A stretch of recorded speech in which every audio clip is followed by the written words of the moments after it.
Welcome back to the deep dive. We are really glad you're here with us today. Yeah, thanks for joining us. We are going to take a phrase that you might have heard in passing, maybe in a literature class or maybe in a sermon, or perhaps just as an obscure kind of old-timey idiom. Right. And we're going to trace its journey across about 3,000 years of history. The phrase is from Dan to Beersheba.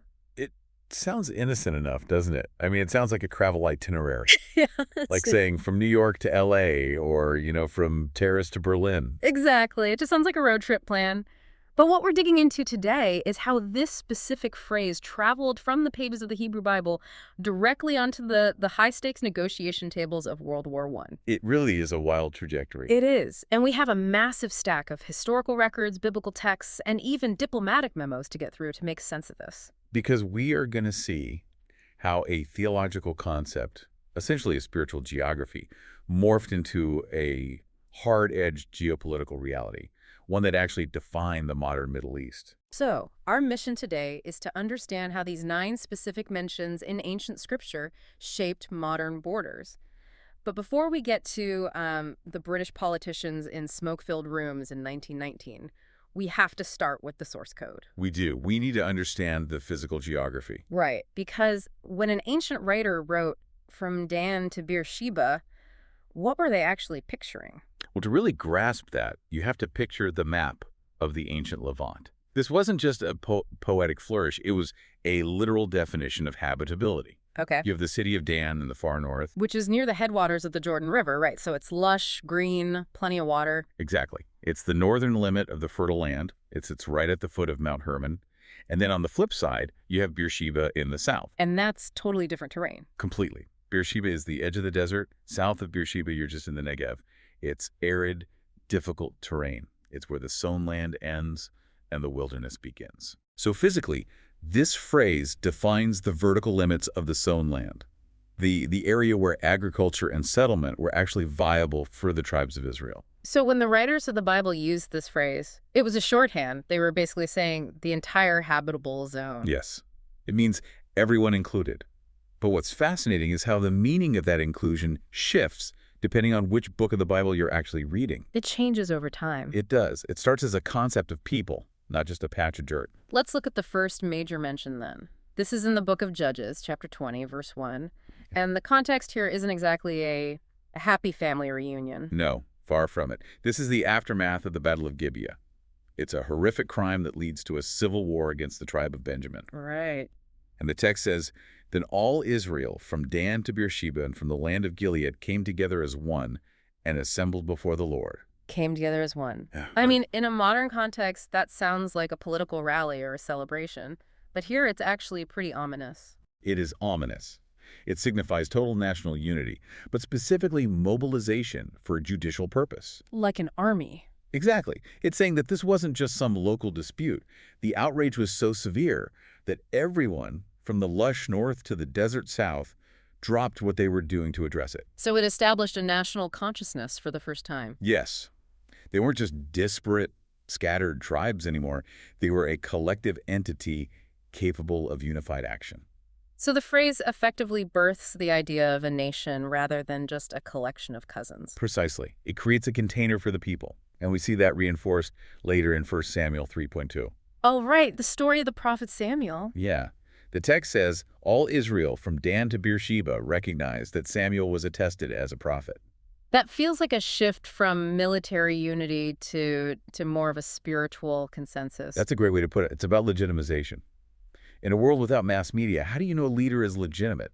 You need a mechanism of consensus. Right, because you can't just run a poll. Exactly. The text is claiming that Samuel's authority wasn't just regional. It wasn't just the northern tribes who liked him. It was a universal recognition across the entire population. Okay, so we have unity in war and unity in faith. But as we move chronologically through the texts, we get to the kings David and Solomon. And this is where things seem to get more political. Political and territorial. In 2 Samuel 3.10, we are dealing with the transfer of power. This is the war between Saul's son, Ishbosheth, and David. Right. And the text speaks of establishing David's throne over Israel and Judah from Dan to Beersheba. Why the distinction there, Israel and Judah? Because the political reality was often fractured. The north, which is Israel, and the south, which is Judah, were distinct entities.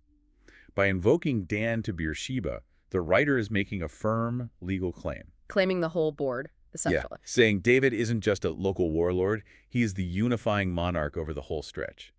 It defines the specific jurisdiction of the throne. It's establishing the boundaries of the kingdom. But power is a tricky thing, because just a few chapters later, in 2 Samuel 17, we see this exact same phrase weaponized against David. Ah, yes.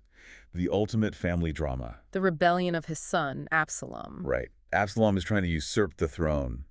He receives advice on how to crush his father. And the advisor says, and I quote, "Let all Israel, from Dan to Beersheba, as numerous as the sand on the seashore, be gathered to you." As numerous as the sand on the seashore. That is a terrifying image if you're the one being targeted. It implies massive scale, total war. This isn't a minor skirmish. No, not at all. The advisor is telling Absalom to leverage the entire demographic weight of the nation. It transforms Dan to Beersheba from a boundary line into a literal recruitment tool. Speaking of recruitment and resources, we have to talk about the census. This seems to be a pivotal and, frankly, a much darker moment in the history of this phrase. It is a major turning point. This is 2 Samuel 24 and 1 Chronicles 21. King David orders his commander, Joab, to conduct a census. He tells Joab to go throughout the tribes of Israel, from Dan to Beersheba, and enroll the fighting men. Now, to a modern listener, a census is just bureaucracy. We do it every 10 years. Why was this such a big deal? Why does the biblical text treat it as a massive failure? Well, there are a few interpretations, but the dominant one is that it represented a shift in trust.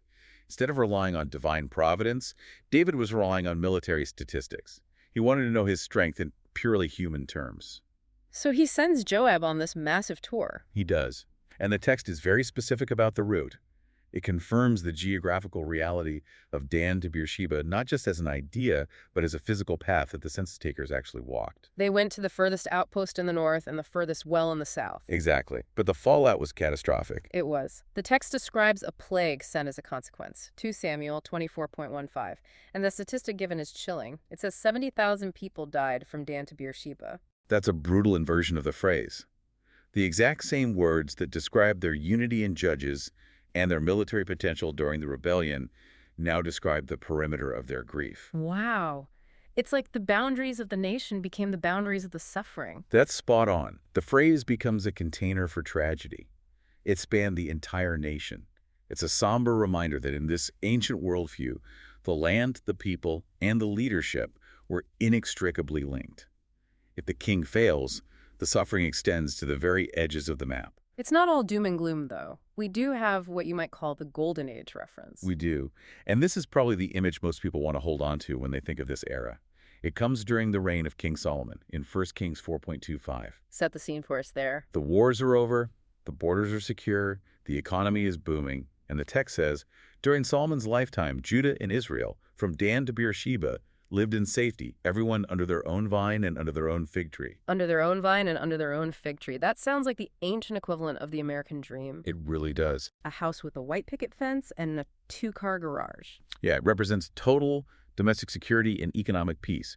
You aren't being called up to fight in a civil war. You aren't dying of a plague. You are engaging in agriculture and enjoying the fruit of your labor. And again, the phrase, from Dan to Beersheba, is doing the heavy lifting to show the scale of that peace. Right. It tells us this prosperity wasn't just for the elite sitting in Jerusalem. It was the lived reality for the farmer on the northern border and the shepherd on the edge of the southern desert. It implies total coverage across the whole geography. Correct. There's one more mention we should touch on before we jump forward in time. It's a bit of an outlier. It's in 2 Chronicles 30 under King Hezekiah. This is a really fascinating moment because the kingdom had completely split by this point. The north had actually fallen to the Assyrians. Hezekiah, who is ruling in the south, is trying to orchestrate a religious revival, a massive Passover celebration. Right. And he sends a proclamation, but the text says he sent it from Beersheba to Dan. Oh, he flipped it, south to north. He did. Geographically, he's writing from the perspective of the south. And he starts with Beersheba. But politically, it's a desperate, beautiful move. He is inviting the remnants of the shattered northern tribes to come back to the center, to Jerusalem. It's a call for reunification. Exactly. Reaching out in the midst of collapse. So we've seen this phrase do a lot of work over these centuries. It's defined a unified people, recognized a prophet, legitimized a king's territory, mobilized a massive army, measured a tragedy, and described an era of perfect peace. It's essentially the Swiss Army knife of biblical geography. It is the foundational definition of the land. But now, I want to fast forward. We are going to take a massive leap in time, about 2,500 years. A big jump. We're leaving the vineyards of Solomon and landing in a very different setting. It's 1919. We are at the Paris Peace Conference. The setting here is crucial. World War I is over. The Ottoman Empire, which ruled the Middle East for centuries, has just collapsed. And the victors are carving things up. Right. Primarily Britain and France. They're sitting around tables, covered in maps, negotiating how to divide the territory. And usually when you draw modern borders, especially in the 20th century, you look for natural barriers, rivers, mountain ranges, or maybe just using the existing Ottoman administrative districts. Usually, yes. But in the case of Palestine, the British Prime Minister, David Lloyd George, did something incredibly unusual. On September 13, 1919, he handed a memorandum to the French Prime Minister, Georges Clemenceau. This is a formal diplomatic document. Yes, an official proposal. And in this memo, Lloyd George declared that the boundaries of the British Mandate for Palestine should be defined, quote, in accordance with its ancient boundaries of Dan to Beersheba. Wait, he literally wrote the ancient biblical idiom into a modern 20th century treaty proposal. He did exactly that. Why? I mean, was Lloyd George just a devout Sunday school teacher in disguise, or was this a highly calculated political move? Well, it was a bit of both, honestly. You have to remember, Lloyd George was Welsh. He was raised in a nonconformist religious tradition. He knew his Bible intimately, probably better than he knew the contemporary map of the Middle East. Really? Oh, yeah.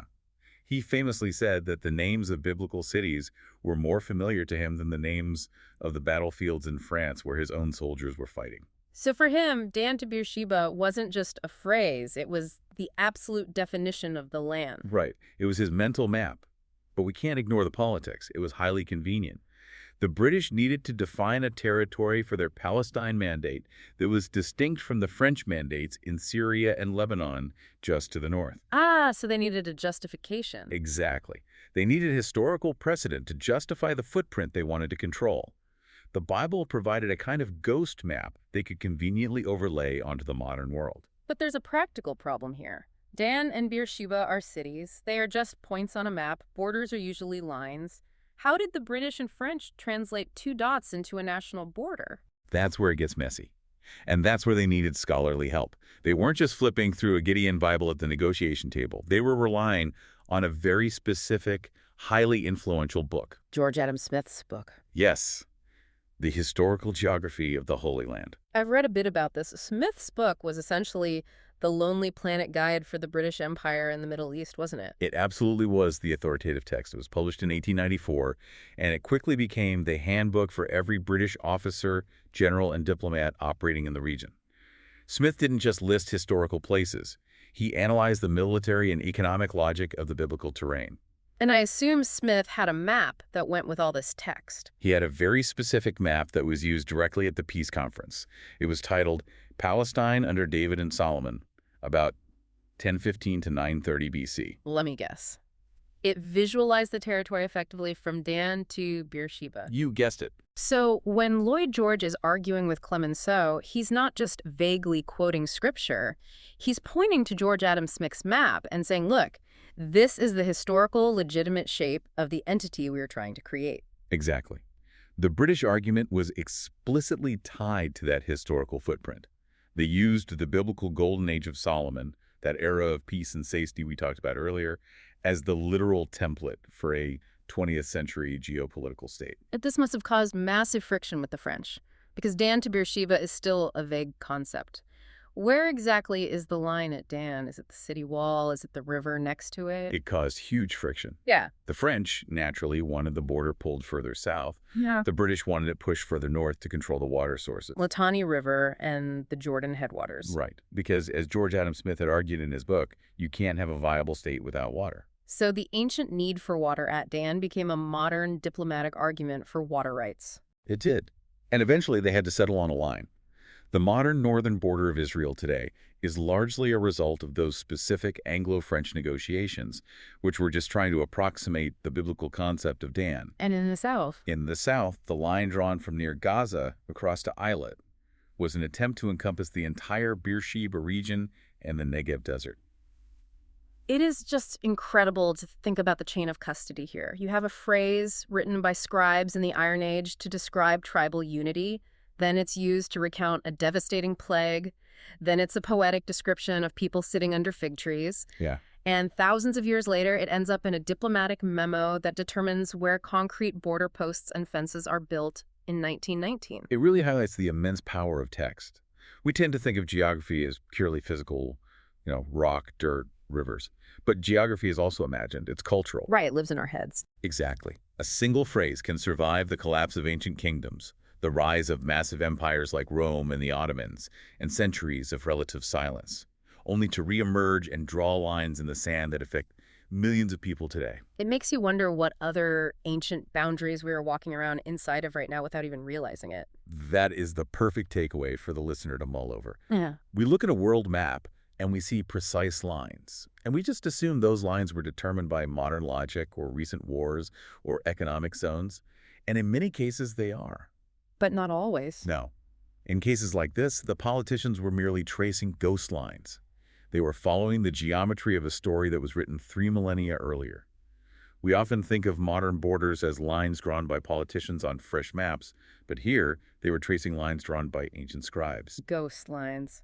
That is a haunting concept to end on. We think we are designing the future, but often we are just inhabiting the geography of the past. And sometimes that geography brings with it all the baggage of the past. The memories of unity, sure, but also the memories of conflict and the census and the plague. It's all baked into the definition. How many other modern borders are actually just ghost stories from ancient texts? That is definitely something for all of us to think about. Next time you hear a casual idiom or you look at a map of the Middle East, remember the journey from Dan to Beersheba, because it's never just a line on a map, it's a story. A story that is, in many ways, still being written. Thank you so much for guiding us through this terrain today. It's been a genuinely fascinating trip. My pleasure. Thanks for having me. And to you, listening, thanks for taking this deep dive with us. We'll see you on the next one.